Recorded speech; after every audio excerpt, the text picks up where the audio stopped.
Okay, here's how to edit and regenerate start frames. It's common that when you actually get your start frames for a scene and generate them, that you'll want to make some changes. Maybe you want to change the placement of objects in a setting. Maybe you want to change some of the look and lighting, and maybe you want to regenerate entirely. Today, we're going to talk about how you do that. So first, let me just point out this upload feature. You can upload start frames that you've maybe made elsewhere into Creatorwood. Ideally, you don't have to do this because everything's working very nicely automatically, but you can very easily upload your own custom image for a start frame, and that's how you do it.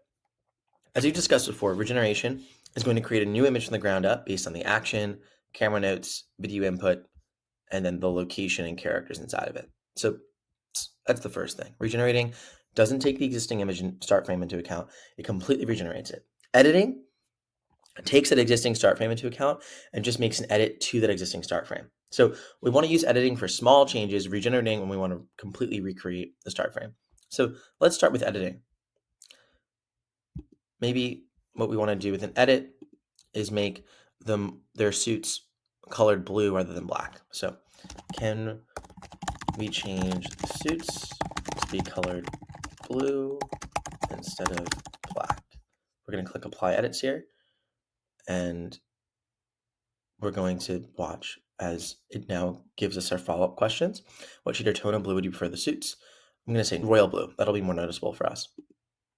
Should the entire suit be changed to blue? We're going to do the entire suit. Remain the same. So now that we've answered these questions, it's going to edit exactly how we want our suits, which is really exciting. Okay, so now let's talk about how you can actually select the current start frame that you want. So you can see here that this start frame 3 of 6 says current. When I make this right arrow, it doesn't say current anymore. Current means that this will be the start frame that's used with the video model. So just like this, current, this start frame plus the action, camera notes, and more will be what our video is made out of. That's awesome. So when we go to generate a scene, this is going to be our start frame with our royal blue suits, which is maybe what we want. But maybe we don't want that. So what you can do here is click select from version history. And when you click select from version history, you can change the current version of the start frame. So maybe I want to change back to the first one.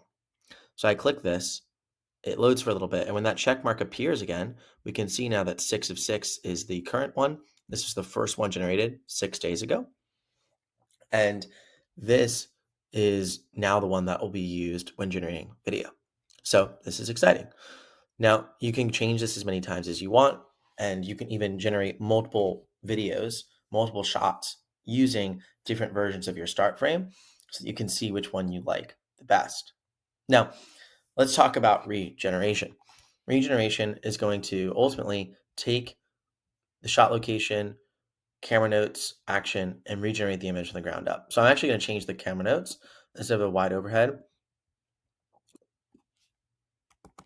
Slow dolly forward from a close up on one of the comm center agents to view one of the screens up close. So I changed the camera notes. Instead of wide shot of the bustling White House comm center, we'll do close up shot of the bustling White House comm center filled with personnel and stations. One screen is zoomed in on ominously. That screen has suspicious military activity taking place on it. So we can now, of course, select the duration, which we'll also talk about in a future session, is also going to impact the start frame. So this slow dolly forward from a close-up Lieutenant Sarah Miller, focus comms agent, this video input literally changed as I changed the action and the camera notes, which is really cool. So now it's literally saying it's a slow dolly forward from a close-up. Really awesome stuff. Sometimes you'll want to read through this video input and make sure it's not misaligned, because the start frame, when we regenerate, will be regenerated actually based on this video input and based on these entities here. And we might want to look through and see if we want to add a character as an entity, anyone in specific, maybe not. Okay, so let's go with it. Let's now regenerate. And there's two options. There's the higher quality, which is going to cost 2 coins, and the light, which is going to cost 1 coin. I'm going to show you the light just to show you that the light is still pretty good. For many of you, this will still be exactly what you need. High quality is also amazing, and it can be good if you're really trying to get something perfect or something more complex with an angle. These things can do really well, but I'm going to show you what light looks like, and you can either use light or high quality. Pricing for Creatorwood, 1 coin is 10 cents, 2 coins is 20 cents. It's something where we'll always try and give you the cheapest option that's still good enough. So we would only give you something here that's light if we still thought it was good enough. But quality does happen to be better. So for some people, that's good.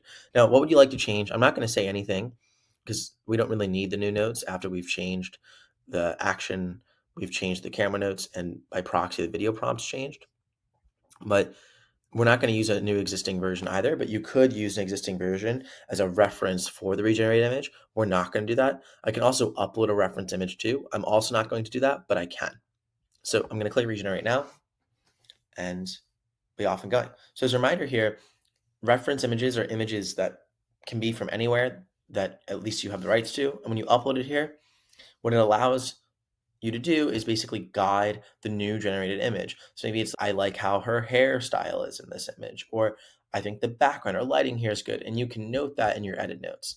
Likewise, you can use an existing start frame as a reference image as well, which can be helpful because maybe you're trying to tweak some things and you really like how one object is placed in the background in one start frame, but you want to change something else about this new start frame that maybe has a really good eye color for the character. So you're like, hey, keep the same eye color as in this reference image, but move this object differently in the background. Something to that effect can be helpful.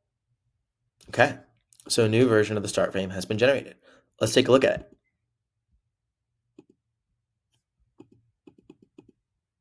Awesome. Okay. Wow, here we go. So you could see like this sort of up close screen where it's down on the floor. We can see the suspicious military activity.